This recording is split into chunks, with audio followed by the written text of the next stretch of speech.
Evening, all. And helping us today with all of our technological and moderator duties, I have that lemon next door, who also currently holds the records for the most gifted subscriptions I've ever had on my stream. He ranked in, I think, at what, six last night. I believe so, yeah. I appreciate you for that. That was awesome. It's shown some great support, so we can get more books and more stuff for the stream. Uh, Without further ado, I've been so excited to talk about this thing. I'm almost ready to just dive right in and start discussing some stuff. And Michael he's got a wealth of knowledge for us tonight, so I'm so excited to hear what he has to say, specifically when it comes to the Fredericksburg, Chancellorsville, and even that in between, that winter of 1862, that the Army of the Potomac dubs their Valley Forge, and we see that in quite a few diaries and some contemporary works today that some of the historians have tackled. But a lot of people don't really pay attention to the Confederate side of what happens. And I know earlier on in my internship, I was really interested in the Great Revival, the big Christian revival that takes place along the Rappahannock in the winter of 62, 63. And that was pretty much, and still is, my extent of a lot of the knowledge when it comes to the Confederate stuff. So I think tonight's going to be very rewarding and learning something other than a Virginia regiment, because let's face it, I am a Virginian, so when it comes to learning about all the regiments, it teeters between New York and Virginia. And Michael has the North Carolina aspect, which I am not very familiar with. I am now that I have been able to pull through General Lee's Immortals, and that has been a fantastic read, and I highly recommend it, especially if you're into the Battle of Fredericksburg, Antietam, Gettysburg, Chancellorsville. It's perfect. Now, Michael, floor is yours, good sir. Fantastic, and thank you so much for the plug. Strangely enough, even though I write about North Carolina and I live in North Carolina, I didn't have any direct North Carolina ancestors in the war. I have kinfolk that did live here, ancestors who did live here. If you go back into the Revolutionary War time period, but all my direct line had moved on to other places, Kentucky, Tennessee, Alabama. And I didn't really have any ancestors in the Army of Northern Virginia, even though that's primarily what I write about. So maybe it's just I grew up reenacting, and we went to a lot of the Tennessee, Georgia, Alabama, Florida stuff. And so maybe I got my taste of that early on. And so now I'm looking at different things. But North Carolina has a fascinating history when it comes to war and the regiments and the way that they were remembered and the things that they did during the war. And I got attached to the 37th North Carolina early on in my writing career. That was my very first book. And I've just kind of, so much of what I have written since then has hovered around that regiment. I wrote about the Battle of Hanover Courthouse. They are just north of Richmond, Virginia. It was their second fight. Their first fight as a brigade, Branch's Brigade. And that has led to so many other things. And I never thought I would actually get to write about the brigade itself. There was a gentleman who did his doctoral dissertation on the Branch Lane Brigade 30 plus years ago. And I knew he was trying to get it published, but that never happened. And I was talking to a mutual friend of the folks at Savas Beatty, and he said I should drop them a line, and I did, and they were interested. And as you hold in your hand, the rest is history. And I find their history fascinating, but then I could find any regiment on either side probably is equally fascinating. But the Branch Lane Brigade and the five regiments, and it was composed of the 7th, the 18th, the 28th, the 33rd, and the 37th North Carolina regiments. They were called the 2nd North Carolina Brigade. And I find their history fascinating. Just the amount of battles that they were involved in, the casualties that they suffered during the war. It's a fascinating story. And so I set out to write a brigade history. I had written a couple of regimental histories and a couple of battle histories and place histories, but I had never tackled a brigade. And apparently I fussed a lot, my wife tells me. as I was writing that book. Because when you write a regimental history, you can put a lot of stuff in there. Sure. You can find a lot of great stuff and put a lot of stuff in there. When you write a brigade history, if you've got 4 accounts of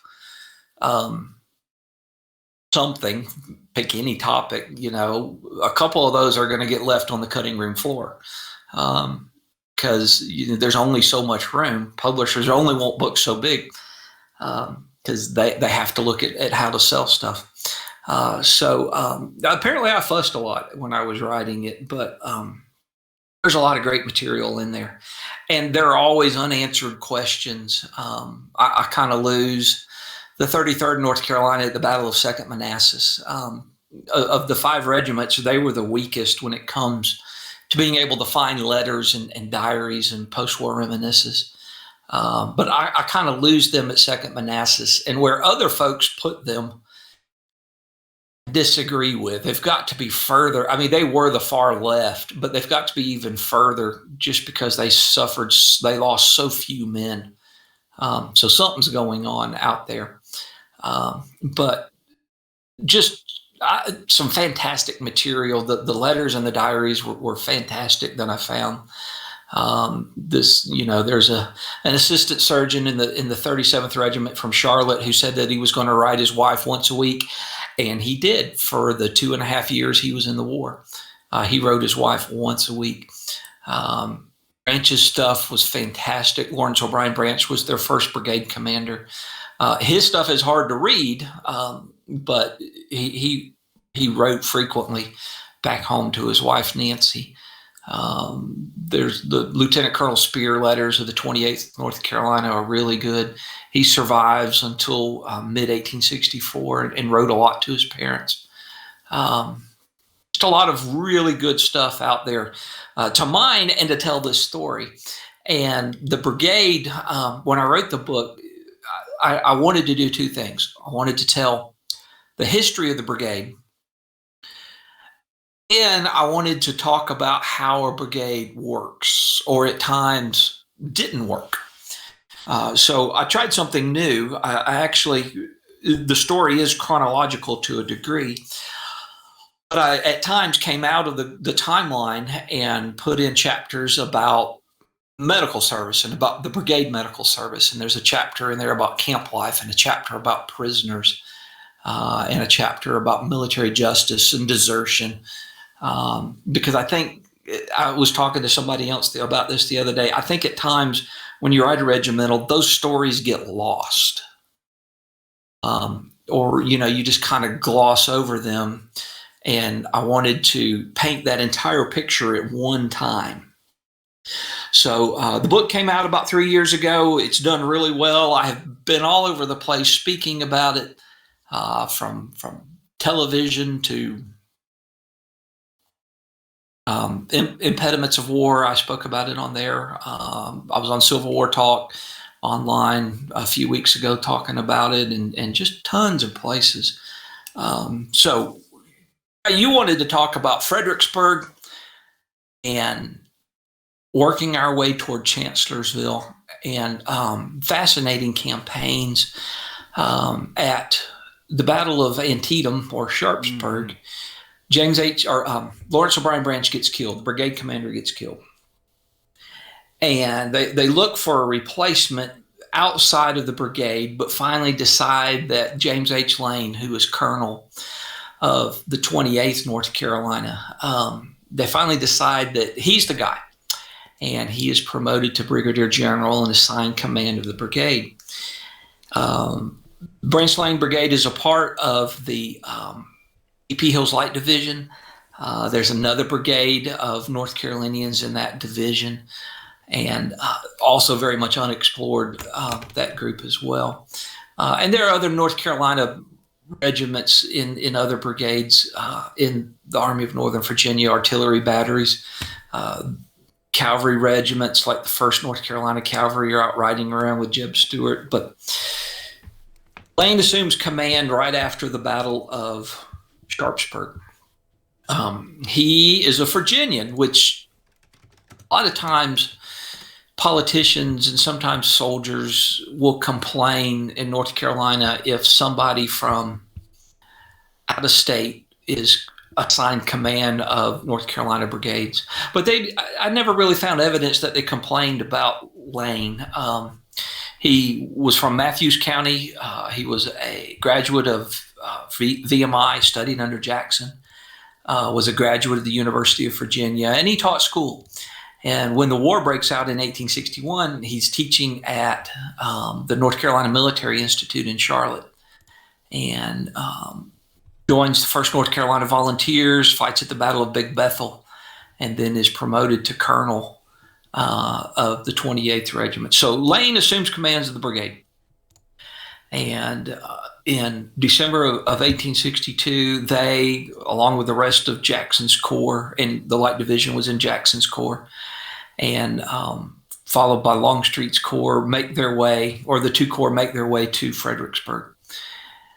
And the Federals are there under Burnside, and I'm okay with you. I'm not going to go over the whole Battle of Fredericksburg. We'd be here for hours. Yeah, we could be here for a very long time. Yeah. I think between all three of us, there's a lot that could be said about Fredericksburg. Yes. So, well, for a few minutes, just talk about Lane's brigade, because it's Lane's first battle as commander of the brigade, and they are posted on the Confederate right. And it's interesting, and y'all probably know this, when most people think of Fredericksburg, they think of the Confederate left. That's right. And they think Longstreet, Marie's Heights. You got it. And the real Battle of Fredericksburg is on the right. Prospect Hill. And the Pennsylvania Reserves find that hole where Jackson's corps leaves a chunk of the line only very lightly defended. Lane's brigade is right there on that line. And while they are prior to the battle, but they've already been moved to the front, Lane, of course, notices that 600 or so yard gap to his right and goes to AP Hill. And of course, I'm paraphrasing here, but says, hey, shouldn't we do something about that? And as the story goes, Hill says, no Federal soldiers can get through there, that it's too thick. And part of that story is also with Stonewall Jackson. Somebody points that gap out to Stonewall Jackson, and Jackson kind of blows it off. And the battle starts, and where do the Federal soldiers go? Right up. You got it. That spot where nobody's shooting at them. Finger of Woods, is it? I think it's so nicknamed. Yeah. So Lane's brigade is right there at Slaughter Pen Farm, what we call Slaughter Pen Farm. That is to their front. They are looking across that field to a degree. There's some hills and everything there, but that's where they're positioned. And they fight really hard. And at one point, Lane actually refuses the flank of his brigade. And so he's fighting in two directions. He's fighting to his right and he's fighting to his front. But eventually, Lane's brigade gets pushed out of that position. And two of his regiments, including the 37th North Carolina, are out of ammo and pretty much out of the fight. His other three regiments fall back and reform on another brigade, and they'll eventually counterattack and push the Federals back across. So for his first battle, it's not turned out too well. Even though the fault is not really his, because he pointed out the flaw in the line to his superiors, and his superiors didn't do anything about it. And that's kind of a brief summary. So we can advance our story this evening. As we said earlier, the Army of the Potomac considered that winter their Fredericksburg, or their Valley Forge there at Fredericksburg. The same can be said about the Confederates. I mean, it's a rough winter, and they are seriously low on provisions. The book that I have now, manuscript that I just turned into the publisher, is tentatively called Feeding the Army of Northern Virginia. It looks at foodstuffs through various campaigns and camps. And I am excited for that one. I've read Sutlers.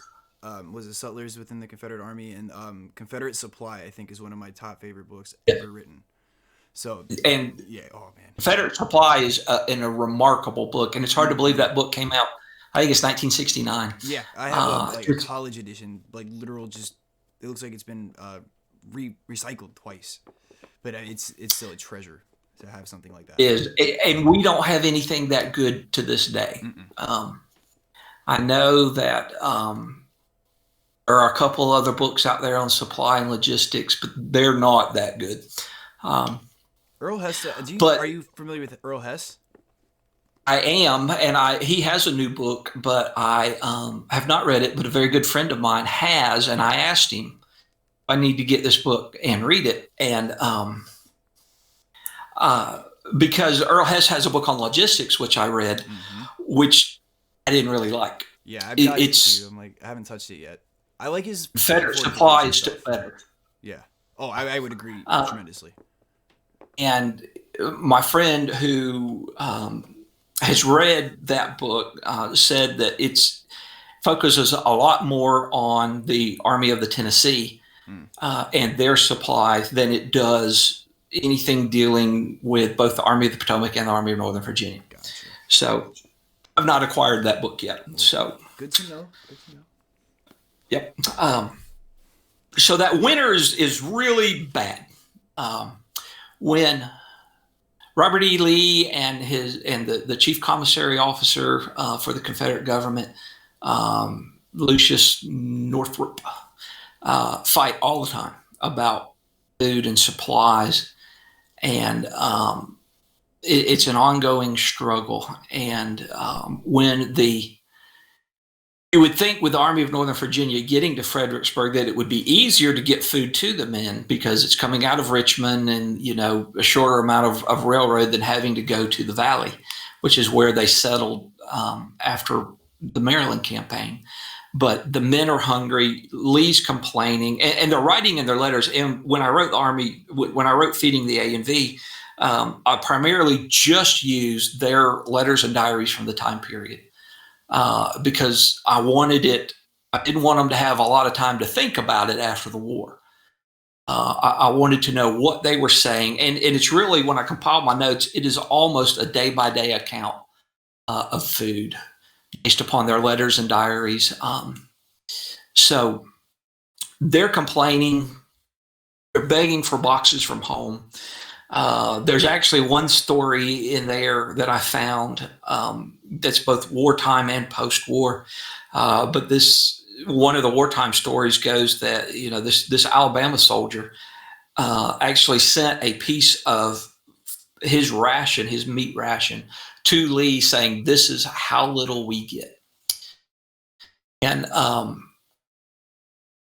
Lee is having this conversation with his superiors in Richmond, and finally they say, "Well, we need to get some more food to your men." "We will get more food to your men.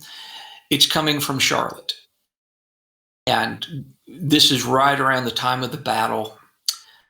And of course, anything coming from Charlotte, from the warehouses in Charlotte, North Carolina, given the condition of the Confederate railroads, takes a long time to get there. So they are hungry as we get into Confederate soldiers as a whole, as we get into 1863, January, February of 1863.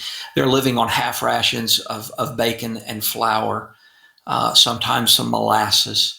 And by the time we start to get the spring, a good hunk of the Army, Ames Brigade included, has got scurvy because they're not getting any vegetables. But two things change as spring hits. As we get into late March and early April. In those 2 months, the Confederate command, Robert E. Lee, starts, under the direction of his medical director, starts to send out details of men to gather stuff that's just starting to blossom and to come up out of the ground in the surrounding countryside. They're out there harvesting wild onions. They're out there harvesting pokeweed and anything that they can find. Along those lines, the other change is, and I wasn't really aware of this till I started working on this project. I knew that Confederate soldiers fished. We have entire brigades that are setting up fisheries there on the Rappahannock and a lot of the tributaries, and they are catching thousands of fish almost every day. No kidding. Were they pulling And sturgeon? This is the Rappahannock River that they're fishing on, so I imagine they're pulling sturgeon and fish of that nature out of this river.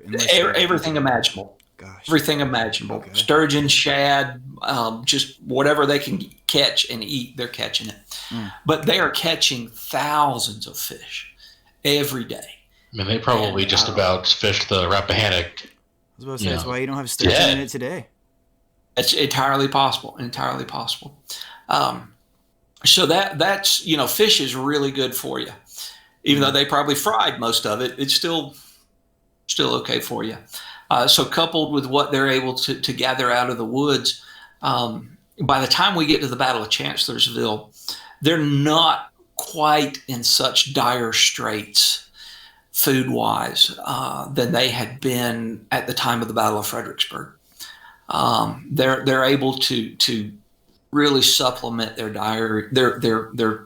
diets and what they are eating, and that's true for the infantry and the artillery across the board in the Confederate Army. And I imagine.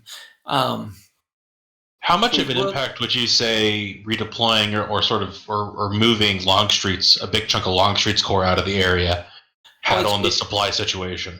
It's enormous because you're taking, I don't remember the exact number, but like 15,000, 20,000 men from those two divisions to an area that is rich in food. So you're not having to supply those men. They're able to supply themselves from what they're getting there in the Suffolk, Norfolk area. But they are also gathering food to bring back with them as well. And I think they actually shipped some food, wheat, that they got, pork that they were able to get at least to Richmond, and then maybe on to Lee's army. The folks, the commissary officers in Richmond are what's a nice way to put it? A pain in the butt, more or less. There's a couple of times during the war that Northrop wants Lee to send his cavalry and his wagons, all of his wagons, to the commissary. He wants Lee to turn all these men over to the commissary office to gather supplies. And, Lee knows that if he does that, he'll probably never see him again. And there's a lot of conflict between those two. But sending Longstreet away food-wise is a good thing up until we get to the Battle of Chancellorsville. And, Longstreet is able to gather a ton of stuff. He impresses every wagon, every horse that he can find to haul this. And his men are better fed because of that. We get to the Battle of Chancellorsville. And I'm sure y'all know that story very well, and the folks listening know the story very well. So we'll focus on Lane's brigade for a few minutes. You have Jackson's famous flank march, and Lane's brigade and the A.P. Hill's division are a part of that. And they're that last group of Confederate infantry coming up. He's got the other two divisions, and late on the day on May 2nd deploys them.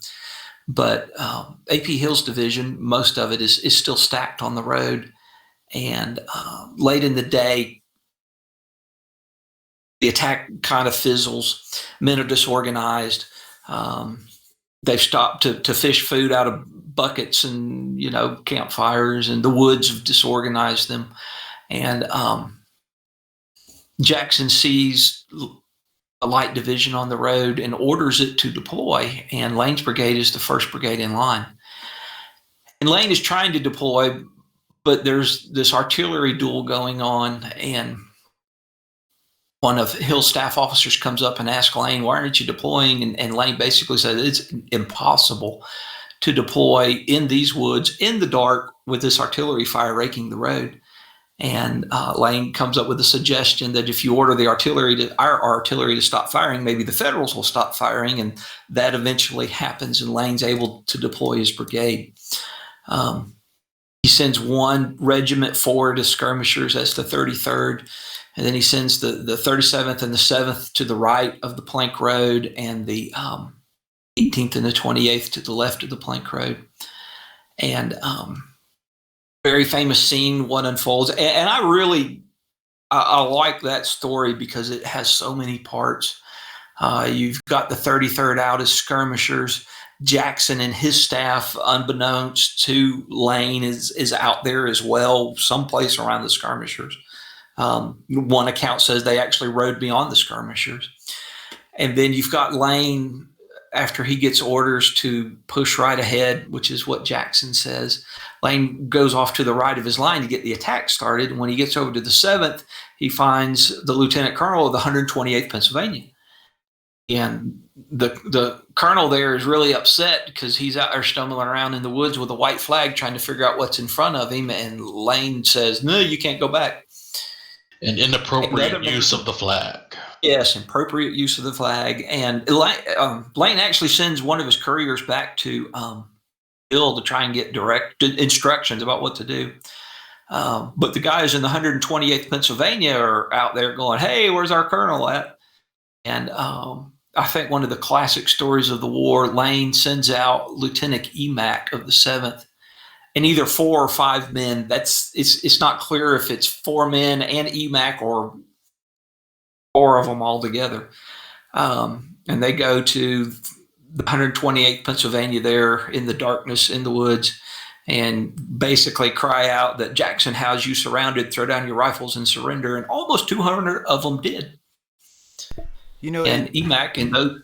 I mean, in the middle of the night, in the darkness, after the flank attack, that's a credible threat. It is a credible threat. Absolutely. And Jackson was there. Didn't have them surrounded, but he was there. And so almost 200 members of the 28th Pennsylvania become prisoners. At that point in time, we've got this skirmish now going on between the 33rd North Carolina and the Federals. And it's a story about the officer riding into the lines, calling out for General Williams. And the captain of the 33rd on that section of the line knows we don't have a General Williams. And so he orders his men to fire in that direction, and the Federals return small arm and artillery fire.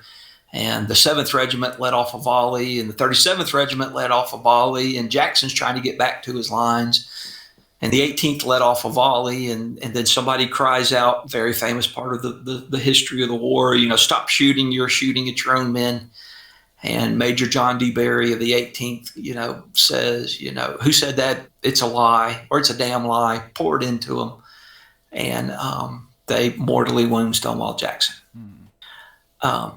Lane writes more about Battle of Chancellorsville than he does any other battle after the war. Lane goes on, he survives, even though he's wounded in 1864. He does return to his brigade. He survives the war and teaches at various schools, North Carolina, Virginia, but eventually winds up at Alabama Polytechnical in Auburn, which is now Auburn University. And he talks to a lot of people about Chancellorsville, and it haunts him. I think it really does. Not only because, Jackson was his mentor there when he was at VMI. His men mortally wound Jackson, but on the next day, Lane loses half of his brigade during the attack, including one of his brothers. He had 2 brothers serving on his staff. And one of those men are killed there at Chancellorsville. And I think Lane is haunted by Chancellorsville. As far as I can tell, he only visited 2 battlefields after the war. Fredericksburg and Chancellorsville are those 2 battlefields. I can't really place him any other place. I don't ever see where he goes to Gettysburg or, Manassas or any of those other places. But he goes to Chancellorsville, and he writes a lot about Chancellorsville. Has a lot of conversation with, his name went out of my head, Hamlin, I think it is, Augustus Hamlin. And it's an interesting piece of the war, Lane's Brigade, that group of North Carolinians. And it's told often, whether, you're reading a general history of the Battle of Chancellorsville or, other books like smooth bore volley that doomed the Confederacy by Crick or something else. That Lane's Brigade at Chancellorsville is what they are known for. Even though they are involved in a lot of other battles, especially that May 12th, 1864 date at Spotsylvania Courthouse. But that's kind of what they're known for. Now, when you were referencing the incident that happened with Lieutenant Colonel Levi Smith, I actually liked to use that as a very reasonable representation as to why Jackson was. I'm sure we're going to talk about 18 North Carolina here in a minute.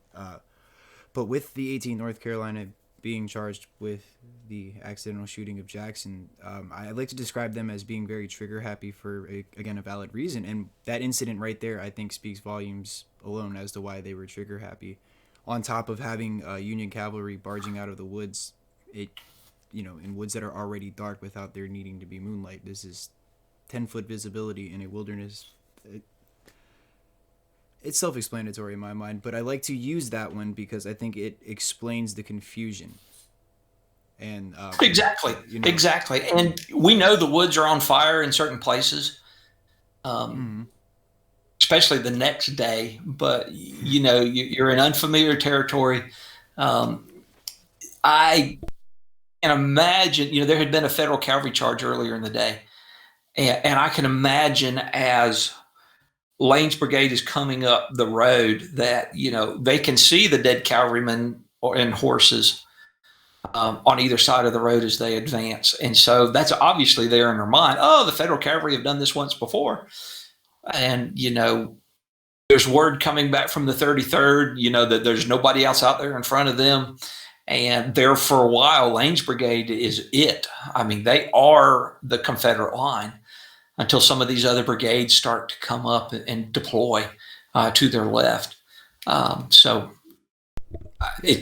Jackson's raincoat alone. I mean, you're being harassed by Union cavalry, and you come out wearing You're one something. of these. Yeah. You're one of these guys. You've marched 12 miles all day long.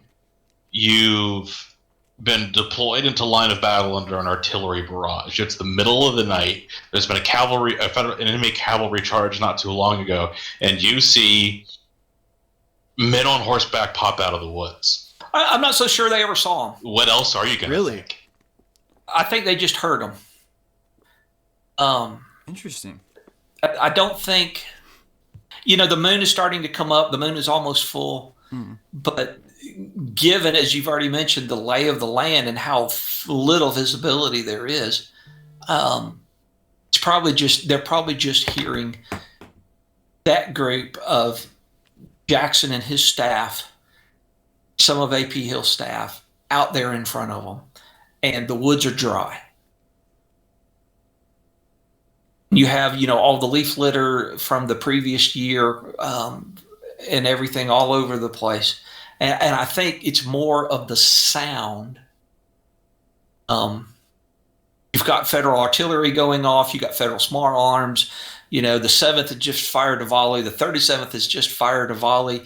The 33rd is out there dueling with somebody. And all of a sudden you hear this dozen, 15 horsemen from these two groups.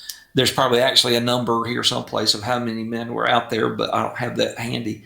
Between Jackson's staff and AP Hill staff, probably around 20. And so that's going to make a tremendous amount of noise as they're roaming around out there in the woods.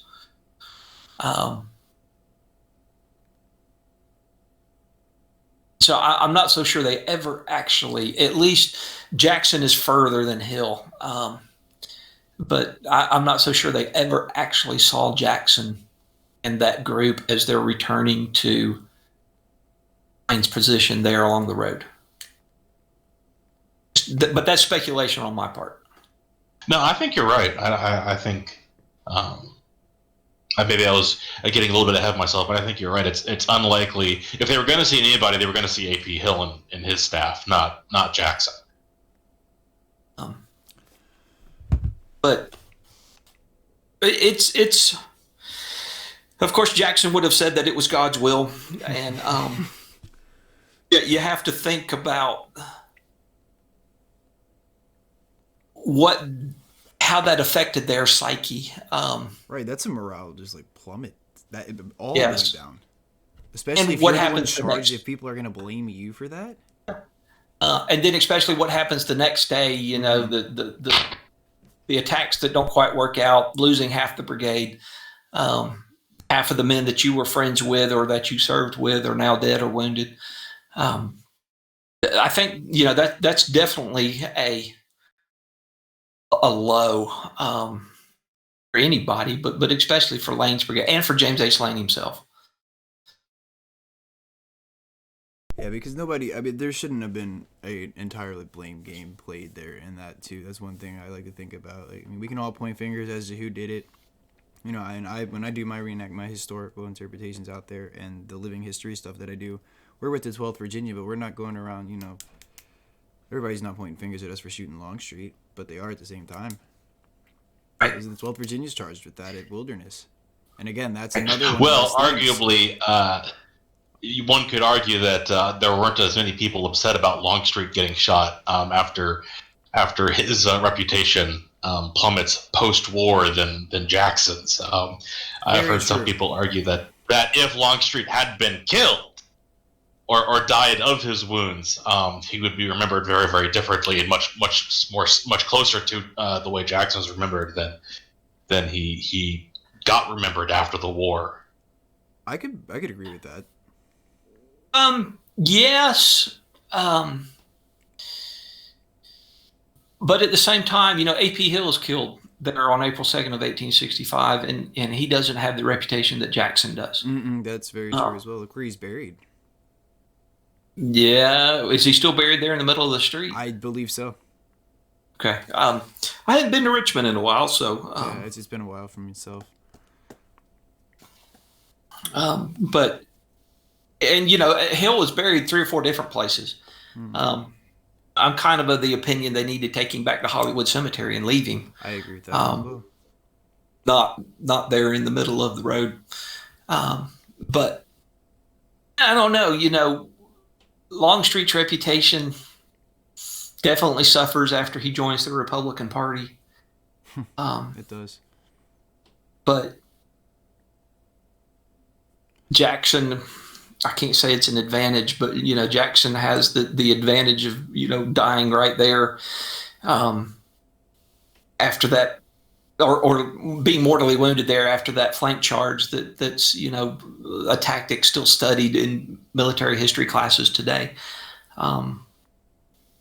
It was to divide your army 3 different times in the face of the enemy goes against everything they were ever taught. It was revolutionary for the time, for sure. And he was instrumental in it was risky. And it works in part because Hooker lets it work. Hooker doesn't contest any of the actions made by Lee over the course of approximately 14,000 troops, and Jackson's taking 20,000 and marching these 12 miles around. Right. That is a severe risk to take. Specifically so, in the conditions you know, of the wilderness, too. Hooker's left almost just as many men at Fredericksburg. He has taken on that march across the river and what eventually stalls at Chancellorsville, at the Chancellor House.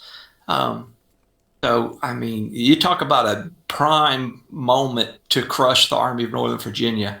That was it. And, you know, a lot of Hooker's subordinates were upset with him when he told them to pull back on the first day. They were relatively happy with the situation that they saw developing and wanted to keep going, Meade in particular. Right. And, unfortunately, it didn't matter who was happy because Joe Hooker lost faith in Joe Hooker. He didn't care. He was just, if that was it, he wasn't going to risk it. I think that was a very costly thing for the campaign, for him at least, and his army. Well, he loses his job after that. Mm-hmm. At least he had it longer than Burnside. Yes. Or Burn. Can't remember what Hooker does after he loses command of the Army of the Potomac. He ends up at Lookout Mountain, doesn't he? He reverts to Corps Command. Reverts back to Corps Command. Yep. At least he got to command for a little while, unlike poor old Irvin McDowell, who winds up in California. Bull Run's just one of those things you're not going to shake. No, And it wasn't even. I don't think it was that charged him out to California, was it? No, it was. Well, it was a combination of things. I'm a student of McDowell. I think McDowell needs a biography. He's the only Army of the Potomac commander that does not have one. And I think if you go back to first Bull Run, he's the smart guy in the situation because he's telling Lincoln, we don't really need to attack. Our guys are pretty bad and pretty green, and Lincoln pushes him on, and they didn't turn out too well. But of all the federal generals, I like to study McDowell. He kind of gets a bad rap. Yeah, McDowell occupied Fredericksburg for a while as a military depot. Right at was it during the 7 Days in Peninsula campaigns? He sure did. Yeah, and they were redeployed there when Jackson was making a bunch of hullabaloo in the valley, and DC freaked out about the threat to Washington and didn't feel like McClellan had left enough men to defend the capital. So McDowell ends up spending most of the campaign at Fredericksburg. Hey, between McDowell and Fredericksburg. Well, McDowell at one point has almost 40,000 men in Fredericksburg with him. And Jackson is in the valley, and eventually Lincoln orders McDowell to send some of his men that he's just got back to the valley. And, if Lincoln would have just sent McDowell across the river and toward Richmond with all 40,000, I mean, there's a good chance they could have captured the city right then and there in late May, early June of 1862, because there are not that many Confederates. Going back, that's Branch's brigade after the Battle of Hanover Courthouse is at Brooks Church, and there's not a whole lot of other Confederates there on that side of the city. And now could have raised a lot of problems, caused a lot of problems, but that's my opinion. No, I think it's a valid point that you make there too. John, did you have any specific questions about North Carolina and Chancellorsville, or specifically in the winter camp, or the winter camps that they had, not campaign, but more the encampment? Well, so you mentioned it earlier about in your book you have a chapter specifically on desertion. North Carolina troops, I think, have this reputation of having higher rates of desertion than other, I guess, states within the Confederacy. Would you say that that's a fair description of I think, yeah, of Carolina troops in general, and did that apply to the Lane Brigade? Yeah, Lane. I mean, all North Carolina all regiments have a problem with desertion. North Carolina had a lot of men in the Confederate Army, and so when you have a lot of men, your numbers are going to be higher as well. But for North Carolina soldiers in Fredericksburg or in the Shenandoah Valley, North Carolina's not that far away.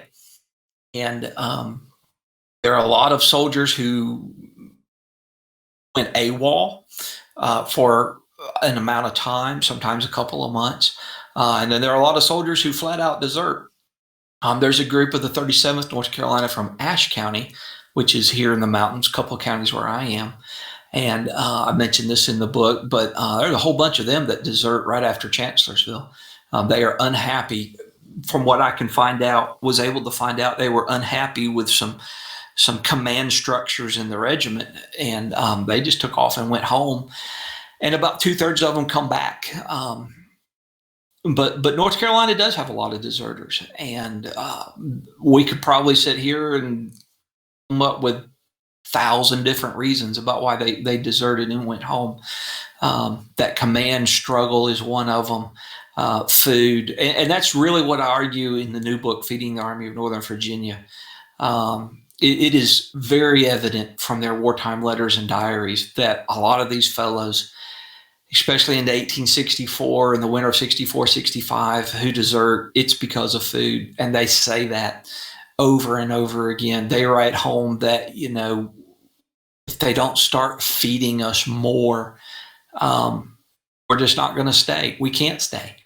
And there's a soldier that I opened the book with his story. He's a North Carolinian, and he writes several times that the other fellas in his company and his mess, they're going across the lines because the federal soldiers are feeding them. If you go over with your rifle, you get paid. If you go over and in the middle of the night, if you're on picket duty and you go over, they will usually allow you to take the oath, and as long as you stay behind federal lines, you can get a job with the government, you can get a job up north someplace. And there are several soldiers who are writing letters home saying, look, if they don't feed us more, I'm going to have to go. So not just deserters, but defectors. Yeah, defectors, absolutely. And so, it's a serious situation. North Carolina regiments as a whole are a lot bigger than Virginia regiments or Alabama regiments. And I've often wondered why. You look at how the Stonewall Brigade essentially disappears as the war goes on. Well, with North Carolina regiments, they're sending men, either conscripts as the conscript law changes, or they're sending, if you're a young man and you've been in the junior reserves and you become of age, if you turn 18, you get sent to one of these North Carolina regiments that are in the field someplace. And I've often wondered why Virginia regiments didn't quite do that the way that the North Carolina regiments did. Now, when you get in the other states in the deeper South, Alabama, Mississippi, there are, of course, many more of those regiments and men in the Army of Tennessee. But I think, yes, there are a lot of deserters from North Carolina regiments, but there are a lot of men from North Carolina in the Army of Northern Virginia. So that's part of the equation. So you think part of that reputation is just because the regiments were so much larger and there were just more men to desert to begin with? Yes, that's what I think. Part of it. That's part of it.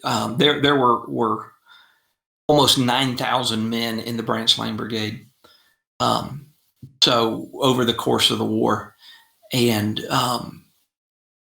textbook speaking, a brigade is 5,000 men, but with losses and battlefield losses and sickness and disease and men discharged for whatever reason, they were able to almost replace their entire brigade throughout those 4 years. And that is unusual.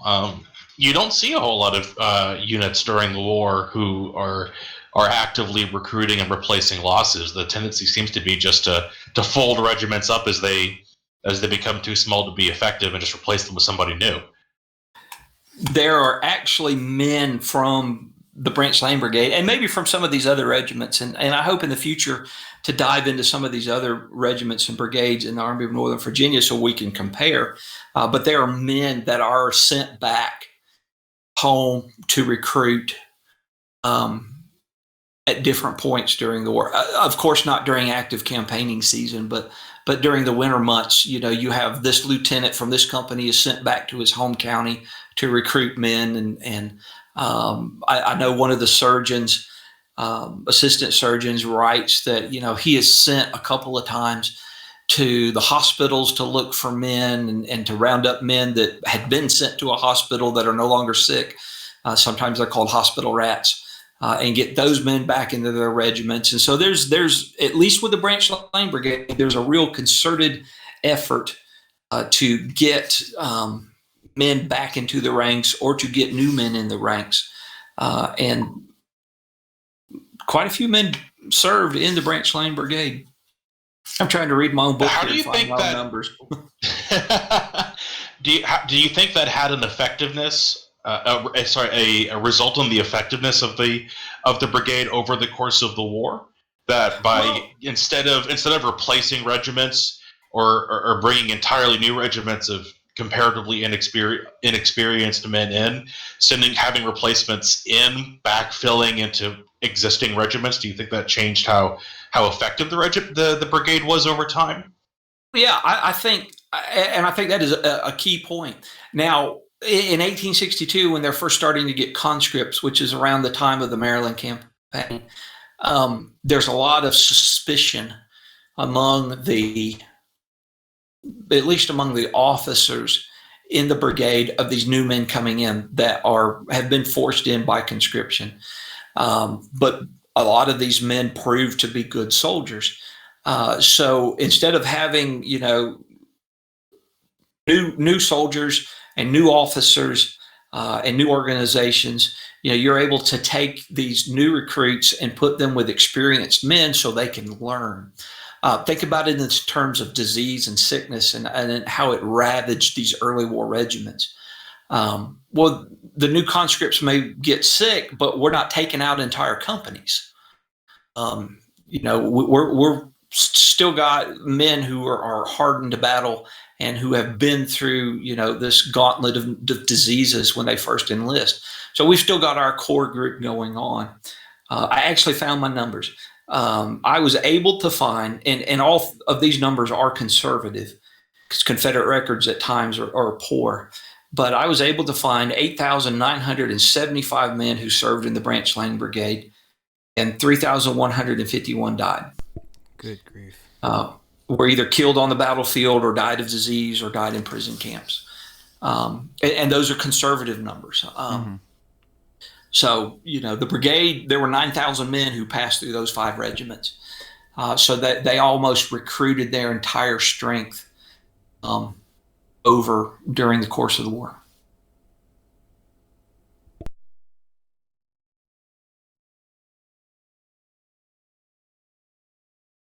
Yeah, I know there were a relatively small number of northern regiments who did similar things. The Irish Brigade, I think, is relatively famous for actively recruiting. The Iron Brigade did some as well. And those are, of course, formations that get known as some of the most effective in the Army for at least as long as they last. So I would assume that a lot of that would apply to Lane's Brigade as well. Right. The northern troops create a lot of the northern government creates a whole lot of new regiments. It's how we get the 149th and 150th Pennsylvania regiments. It's easier. It's more politically advantaged. It has more political advantages to, create a new regiment and have all these officers and appoint all these men. Looks good the next time I have to be voted upon. Oh, absolutely, and very much to the detriment of the armies that those formations get sent to, with no more experience or training than guys had in 1861. They're starting from zero and they're having to catch up 4 years into the war, surrounded by hardened veterans. Yes.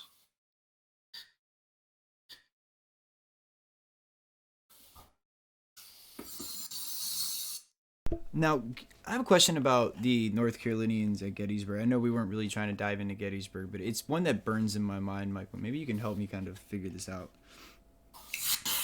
The issue that happens with Iverson, are you very familiar with that? I am familiar with that. There are other folks who have written on that. I have a book up here that I've read, and I'm still torn as to really what's going on with Iverson, because you just have so many conflicting accounts as to whether or not he was competent enough to control or even command his troops that day, because obviously we know he wasn't leading it. He was somewhere by the Forney farm, whether it be a hay bale or actually inside the farm or somewhere thereabouts. He's not present at the front of his line. And that line ends up, as many people may know, very disastrous. What is that about? Like, do you have any personal idea of maybe why this came to be? Because like I said, I've read a lot about it. I get the reasoning, but I don't believe the drunk charge. I don't believe that he was really drunk. Do you think there's substantial evidence to claim that? Evidence is hard as y'all well know, we can take almost any point, back that up with evidence. Mm-hmm. Somebody's going to say something somewhere back there. I think some men are promoted beyond their abilities. And I think Iverson was. I think A.P. Hill is Corps commander. I think Hood was promoted beyond his abilities. Oh, absolutely. I will agree. You know, and I'm just talking about Confederates because that's what I write about. I'm sure we could have that same discussion. There were plenty of federal there were plenty of federal officers who ended up in the same situation. Burnside at Fredericksburg is perhaps the classic. He even advocates for himself not to be put into that position. Yeah. He's like, hey, I'm not the man you want to have do that. Don't do it. Again, paraphrasing, but yeah, I'm not me, man. Yeah. So maybe Iverson is just in over his head. But there are men who, simply lose their ability to command in that situation. And, I was writing about one the other day, and I can't remember who the heck that was. Just like last week. Wasn't Ledley, was working on some. Sorry? Wasn't Ledley, was it? I can't remember now.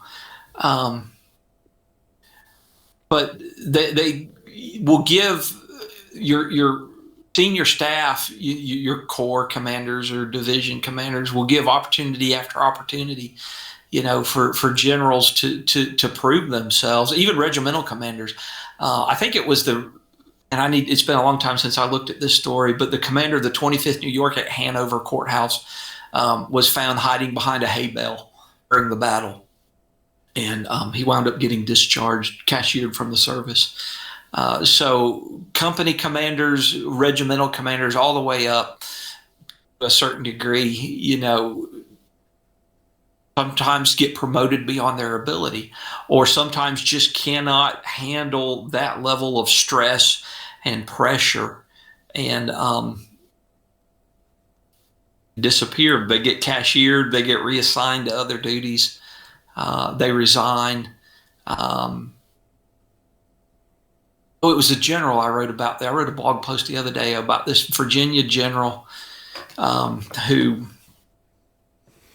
and what exactly happened to him.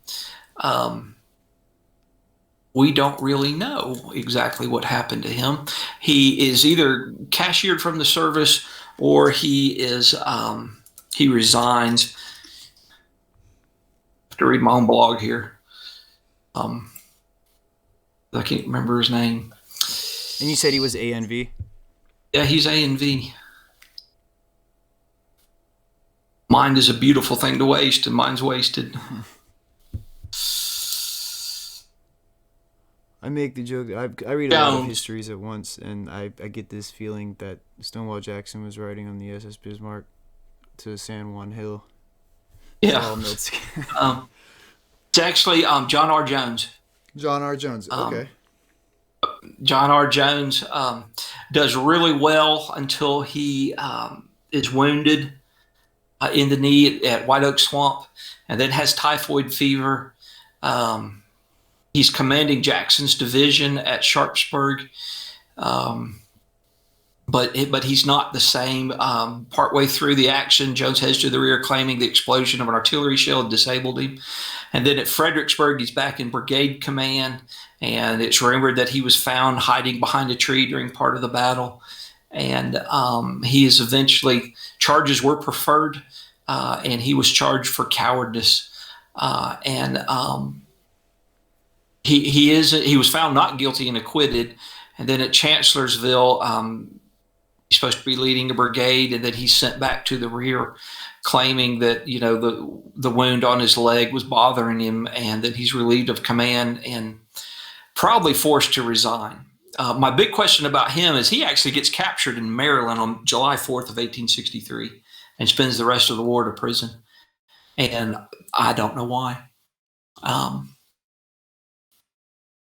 That's the mysterious part of the question. But I think there are a lot of generals and colonels and regimental commanders that think that this is a good idea, and then for whatever reason they get out there on a battlefield and they absolutely lose it, lose their cool, just are not the type of people. They're not Jackson, and Jackson's out there riding around on his horse at First Manassas with his hand stuck up in the air and everything, and the bullets and the shells are whizzing past him and he doesn't even flinch.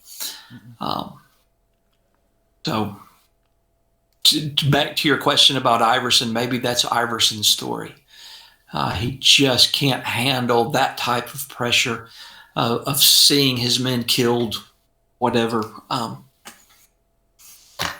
That's my 2 cents about Iverson. No, and I really appreciate that because, like I said, it seems like it's a clear-cut thing. I mean, they get up close to the little wall there, and it's absolutely horrible. But there was the after reasons and kind of what you were saying, what happened to these generals afterwards, because it seems like Lee just technically banishes him from anything with the A and B. Yes, and Lee does that to a lot of men that are not up to his whatever standard that Lee has. There's a big purge after 7 days of men that are shuffled off other commands for a variety of reasons, but and some of those are minor, like Whiting, who winds up at Fort Fisher. It does a remarkable job, but that's what he's an engineer. That's what he's suited for. All the way up to D.H. Hill. D.H. Hill gets shuffled off to Army of Tennessee and eventually ticks everybody off over there and winds back up in Charlotte at the end of the war, and then volunteers with Joe Johnson and fights at Bentonville. Now you mentioned engineer. That brings me to another question, if that's all right, because in your book, The General Lee's Immortals, I was going through the appendice and I noticed Pamplin. I have done quite a bit of research out at Pamplin. If I'm not mistaken, some of those North Carolinians helped construct that Arthur Swamp Dam that was within the works there. Is that correct? That's what I have read as well. Lane's brigade was not stationed there that winter. They wound up there, 3 or 4 or 5 days before the breakthrough took place, or a week or so. I don't remember exactly. But when we get to the siege of Petersburg, the Petersburg campaign, the idea of, in my opinion, the idea of corps commanders, we don't hardly really ever hear of Hill. Of course, Longstreet is wounded, but Anderson and everything. It's largely a brigade or a division fight. Lane's brigade is a good example. Sometimes they're on one side of the river, and other times, they're on the other side of the river. They're moved around constantly as the Federals are trying to eventually succeed in stretching the Confederate works to a breaking point. It's a brigade fight, or it's not even really a division fight. Sometimes, you've got brigades stretched out all over the place and serving with under commanders that are not their division commanders. That's my 2 cents worth about Petersburg campaign.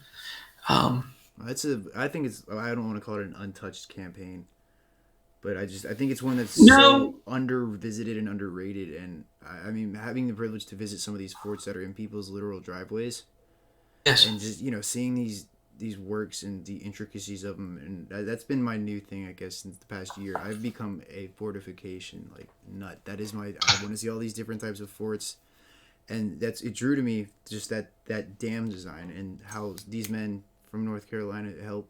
I mean, I don't understand how they would help, because you kind of touched on that too. They were not there when that was probably constructed, because that was the engineering behind that wasn't something you can just put up in a week.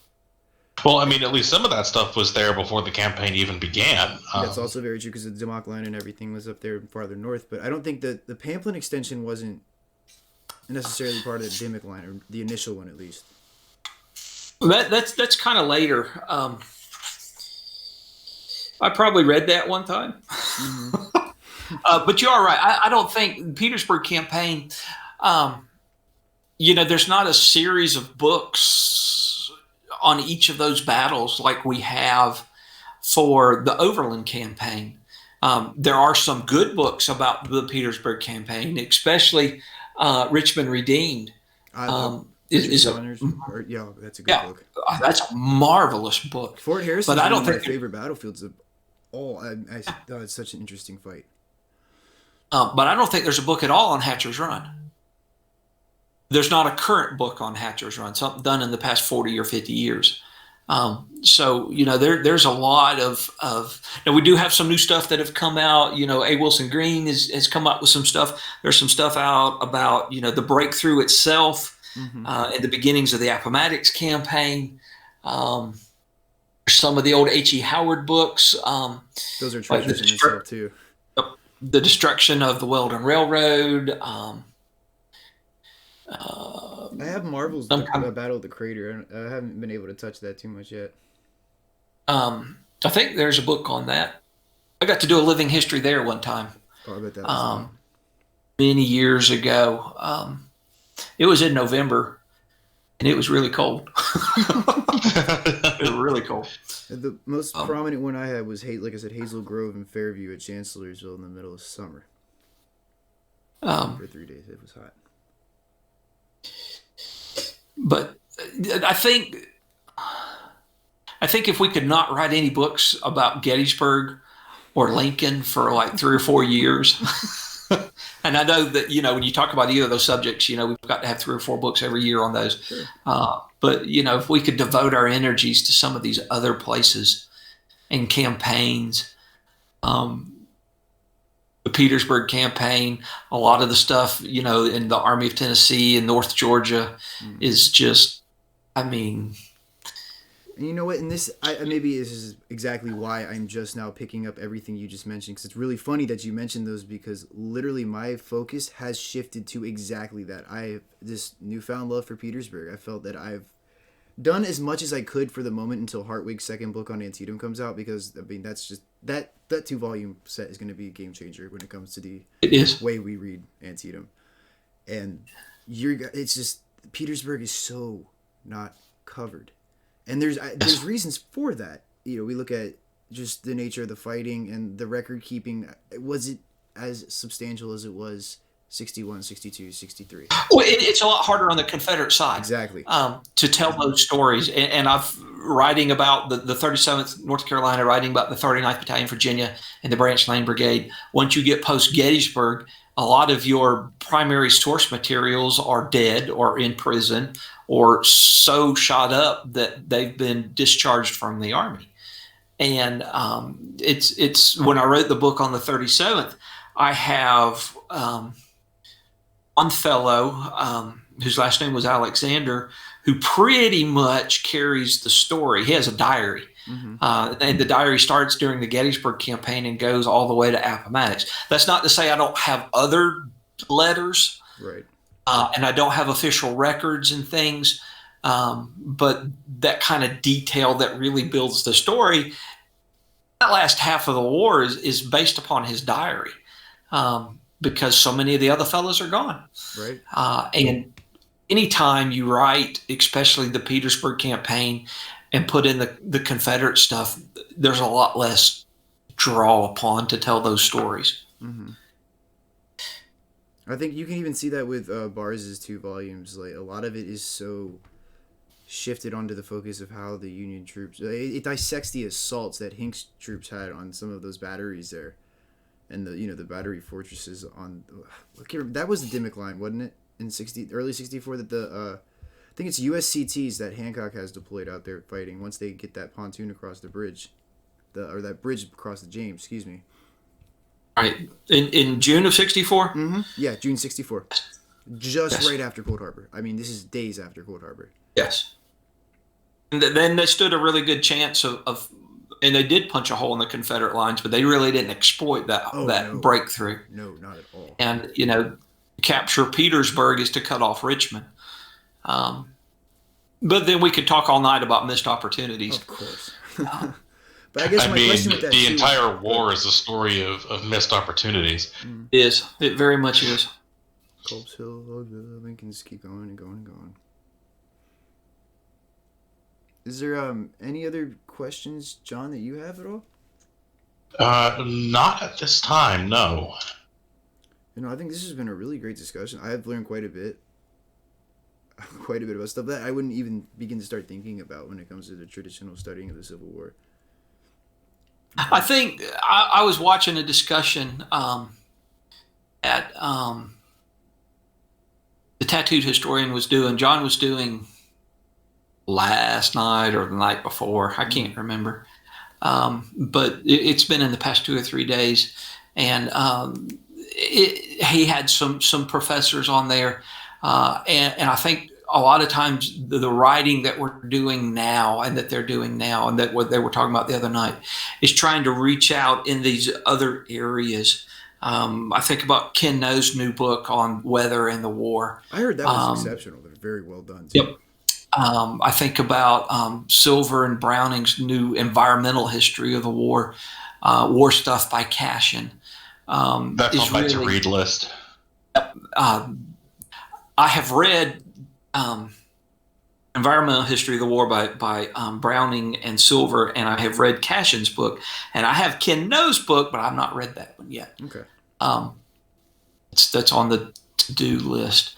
So I think in a lot of ways, people are reaching out into these other areas, and it's really expanding. I think about the way that Cashin's book influenced Feeding the Army of Northern Virginia, because she talks so much about the way camps would have smelled.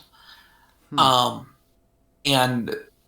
I kind of have a vague idea of that, but to talk about the men that, you're eating all your food right there. Sometimes you're butchering the animals right there in camp, if you're stealing chickens or whatever and cooking that. And then you got all these men that are sick, and they're so sick that, they can't make it to the latrine. And of course they're not bathing all that frequently. And just how bad a camp would have smelled. The Confederates struggled to get soap. And that's one of the things I picked up on as I was reading for Feeding the A&V, how many times they wrote home saying, hey, can you send us some soap? Can you send me some socks? Can you send me some soap? We really need some soap.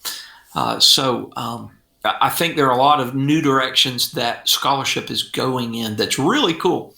I really like that. But at the same time, as I said before, maybe we need to give Gettysburg and Lincoln a rest for a little while and please talk about Confederate telegraph operations or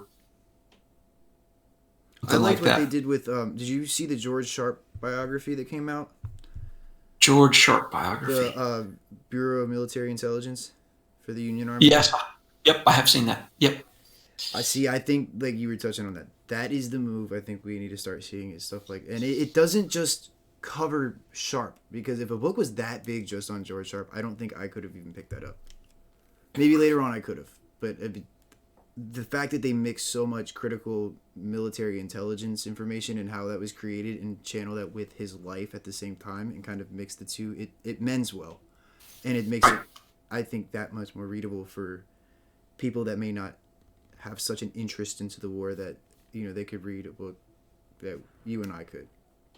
Not saying that they couldn't do it at all, but there's definitely a difference between the passionate and ones that are just kind of given the book in their hands and like, okay, let me see if I can read this and understand it. There's terminology you'd have to learn and take the time to learn first. Yes. And there are books geared to, I think, teach not to the same level, but to a general understanding to bring you to the level where you can read a book like Richmond Redeemed. I was told by somebody, and they didn't have the slightest idea that I was actually reading quite a bit about these battles and had at least some decent knowledge of it. They're like, that's the cure for insomnia, man. That's going to put you to sleep. It's not good. And it was a historian to tell me that. I said, you know who Richard Somers is?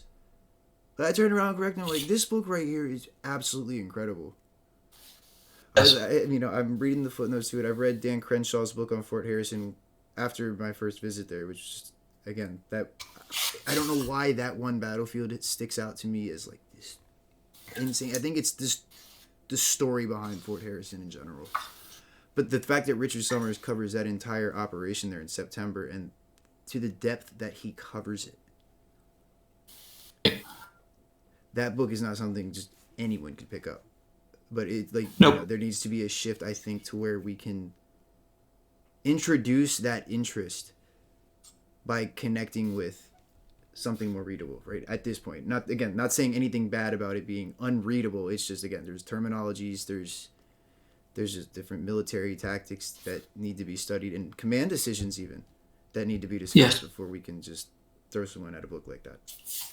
And I'm sure we could all pull off a dozen books, like that. A lot of times people will ask, what's your favorite Gettysburg book and everything, and people will talk about Sears and other folks. And of course, for me, it's always Coddington. I'm with you with Coddington. That's my top for Gettysburg. That's but it's not for the faint of heart. If you've never read anything about Gettysburg at all, don't start with Coddington. Pick something that's easier to digest. Don't give them the. But we're all at different levels. Yep, we're all at different levels when it comes to where we're at in the study of that time period, and hopefully people are still digging and learning and reading and keeping going after I'm long gone. Yeah, no kidding. I mean, that's a goal for everyone that's in this field. I love it. That's what brings everyone together here. Is that there's just this common goal to study and teach and to continue this story going so it doesn't stop. Because it's important for, I think, the entire country to understand how severe and horrifying this was, and that it wasn't some romantic war. And that's a spiel we get everywhere. I get that. But it's just, I think, in this day and age, it's nice to understand that we can turn to some stories. And, like there was a book, I think it was by John Meacham recently, Our Better Angels. Very good read. And it pulls scenes from the Civil War. It pulls scenes from World War I and World War II. And it shows how this country has faced so much adversity before, against itself, against other foreign powers, whatever it may be. But it always finds a way to look at its history and learn from it. I think that's important as an American to understand that. I agree. Yeah. Any other closing remarks, gentlemen? Because I think this has been an incredible show tonight. I'm really happy this happened, and man. Yeah, this has been great. Yes, it has. Michael, I can't thank you enough for being able to join us tonight. This was very fun and very informative. And I've had a lot of fun. Make me want to dive in and read some more, and especially that somebody else can appreciate Confederate supply as much as me. I thought I was a little out there for liking something like that, but I found that incredible. I won't Well, say you know the classic saying, right? What's that? Amateurs talk tactics, professionals talk logistics. Facts. I won't say Confederate supply is the most engaging reading I have ever done, No, but sir. if you're going to dig deep, it is essential. Are you familiar with the Sutlers and Supplies? I meant to ask you about that. I know I brought it up for a brief second. Sutlers, I have. Who was it written by? I think it's Francis A. Lord, Civil War Sutlers and Their Wares. I have that, and I'm sorely disappointed with it. Thank you for letting me know. I have not picked it up yet. I've been thinking about it. But you may get more out of it than I did. Fair enough. When I started working on Feeding the A&V, there was a library about an hour from me that had a copy, and I was going to go just browse it and look at it. And then the virus hit, and the library shut down. Oh, man. And I waited, and I waited, and I waited, and I waited, and I finally bought it and ordered it, and it came, and there are I don't remember exactly, but there are 4 pages on Confederate Sutlers. And everything else is Union. Really? Yes. Yeah, see, I'm really into the artillery at this point, because I don't know if I've actually been able to share this with you either, but you familiar with Parker's Virginia Battery, first off? Yes. Okay. So I have a book on them. You do, yeah, I have Robert Crick's book that he wrote. And I think that's what I have. Is it a gray back with a little gold foil on the front of the, I think it's Yeah. the Kepi? Yep. Cool. Yeah. Sergeant Edward Duffy, that's in that battery, is my great-great-grandfather, so that would be my dad's mother's father. He supposedly fires the last shot at Gettysburg. And I again, how ludicrous is just that claim. Right. He does have a letter written back from Longstreet saying that Longstreet remembers this happening 100%. Sends it in the most curt reply possible, which is just traditional Longstreet. You know, I don't expect anything more from Longstreet. But again, having that connection there, I do try to look at a lot of Confederate accounts. I have his brother George Hurd Duffy, who you might be familiar with if you're familiar with any works of Alexander, EPA. George Hurd Duffy was Ed Duffy's older brother. Okay. And then Joseph McGraw from McGraw's Battery. It was, God, I cannot remember. They were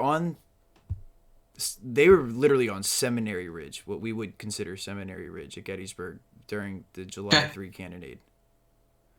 I'm not as familiar with them, but... And I don't expect a lot of people to, because he was quick. He comes in during, I think it was Purcell Light Artillery that he ended up taking command of. Does that name ring a bell? The Percival does. My favorite battery, I don't know if favorite's the right word, the one that I research most right now is actually Riley's Battery, or the Rowan Artillery, which was the far right at times, the far right of the Confederate line at Gettysburg. No kidding. If you go, and they're one of only 3 North Carolina units in Longstreet's Corps. The other North Carolina infantry and artillery regiments and batteries are in Hill's Corps and Ewell's Corps. But they are, if you're on West Confederate Avenue and you go across Emmitsburg Road, and there's a battery down there on the right, and if you go right in front of that battery, there's one of the little cast iron signs that says, far right of the Confederate line or something like that. Mm-hmm. And that battery are 2 guns from Riley's Battery, or the Rowan Artillery. So that's my connection to Longstreet right now, research-wise. Well, that's interesting. Like I said, I want to learn how to dive more into that. And I know he has 116 pages worth of a wartime diary that's down at the VHS that has not been interpreted fully yet or even transcribed. He was shot in front of the Dunker Church during the opening salvos there at the Battle of Antietam, and was operated on at Shepherdstown. And I have like some very basic knowledge too of what he's done, because he's credited, I think, in official reports with firing the shot that blocked the Union retreat at Cub Run, because he enlisted in Delaware Kemper's Battery, and then shifted to William Watts Parker's in earlier 62, right before the 7 days, and eventually gets kicked out because those two just keep, oh man, I think Crick Wright sees his personal thorn in his side. So that's very, very censored, edited version of what these two were going through. Eventually led with Duffy carrying a railroad tie through the marching of the Overland Campaign. Yeah, obviously there were problems there. Yeah. It was a religious problem. Methodist and an Irish. I can't remember, it was Methodist and one. I have to look at this little primary notes that I have. But it's nice to know that there's that connection, and I have the availability to go down to a place like that and transcribe that diary and hopefully get that out there. It would be great. I'd love to see that. Absolutely. I'm doing my best. I know with COVID willing, it's just kind of... Yeah, it's kind of put a lot of restrictions on what we're able to do as researchers. Mm-hmm. Thankfully, I had like 98% of my research for Feeding the A and V done, or on hand, before all of the restrictions went in place. But now that that's done, more or less, I've been looking around. What can I do next? And I'm just going to tackle some local projects until hopefully one day things open back up. Right. I remember when this stuff first broke out, I got my library card 3 days before the head librarian shut the whole thing down. I never got to go in. I got my card, but it expired already. Yes. I was like, well, at least I have a souvenir. That's right. I visited the Library of Congress, gentlemen. It was awesome. It is. That was the thing, I was hoping that this year, in the last, obviously without COVID, I had this tremendous opportunity to spend my lunch breaks walking through the library and grabbing some material that I could just go and run and grab that I knew would be on a shelf, and I can transcribe what I needed to at the moment. And it may not be a long sitting, but there were just any opportunity that I'd find myself over trying to get to the library. Right. Especially in that stature, like the LOC is one of the greatest resources we have. It is, and I don't like going to DC. I'm good once I get there and Right. get in the library. It's the gift. But it's the getting, and we briefly discussed that earlier. It's just hard to get to. I've never actually had the opportunity to go to the Library of Congress. Oh, when this is over, man, we're going to have to change that. It's a treat, especially the Jefferson Building.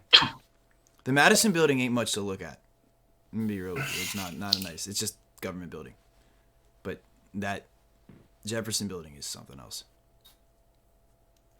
I've actually got a whiskey glass that has the text from Jefferson's letter from when he donated a huge chunk of his personal library to the Library of Congress after the War of 1812 when it was all burned.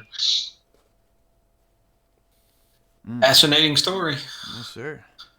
Well, gentlemen, I think this would be a good place to close it. We have literally reached our hour and a half mark. We did a great show, great content, and I'm very excited to have you guys listen to this. If you are listening afterwards, we wanted to thank you for pulling up the video and listening to us chat. If you guys have listened to us live, thank you so much. And if any questions arise at all, you can always shoot them to us, especially here. If the only access you have is Twitch, shoot me a message and we'll relay it and we'll get answers going around and we can figure this all out. Michael, do you have any closing remarks at all? I just want to say thanks. Any Friday night spent talking history is a fantastic night. Of course. And you do a Sunday night history chat. Before you go, would you like to talk just a little bit about that so maybe some people can... Sure, I do. Right now on my personal Facebook chat page, but it's probably going to change here in the near future. But for the past 3 years, I've been doing a Sunday night fireside history chat. Oh, cool. I enjoy I usually have some opening comments, but then I just kind of open the floor up if folks have questions. Sometimes I can answer them, and sometimes I'm like, I vaguely remember that name from some class I took at the university 25 years ago. But that's awesome. I also have a blog called Looking for the Confederate War, and I've been working on that for 11 or 12 years now. And a lot of times, if you ask me a question that pertains to the war and I don't know the answer right off, I will do the research and look it up and put it on the blog within 2 or 3 days after that. So that's me. You can check me out on Facebook on Sunday nights or on check out my blog, Looking for the Confederate War. And so what you're saying is I don't actually have to do any of my own research. I can just ask you and you'll do it for me. It depends on what it is. If you want to know something, about Lincoln, I'm probably not the person to ask. But I'm living where I live. I've built a pretty good library because I don't have access to a good university really close by, and books are kind of my vice in life. Amen. I hear you. That has been something I knew as a even young guy that this was going to be what I was going to collect, or not even just collect, but be able to have as a go-to and escape from it, and just to learn and engage. These books are amazing. That's a nice way to finish. Well, gentlemen, again, thank you guys so much for joining the podcast today. It was, again, fantastic. I cannot wait for people to hear this more. And if you haven't gotten the book already, General Lee's Immortals, The Battles and Campaigns for the Branch Lane Brigade in the Army of Northern Virginia, 1861 to 1865, by our friend Michael Hardy. Where would you have them buy that at? Is there a location I can tag in the YouTube video so there's a link for them to go to? You can go to my website, michaelchardy.com. Perfect. Yeah, I will make sure those are all in Spotify, and they will be on YouTube as well. So if you guys would like to check out the book and read it, which I highly encourage a read, the link will be accessible in either, again, YouTube or Spotify. Y'all have a great evening. Thank you again.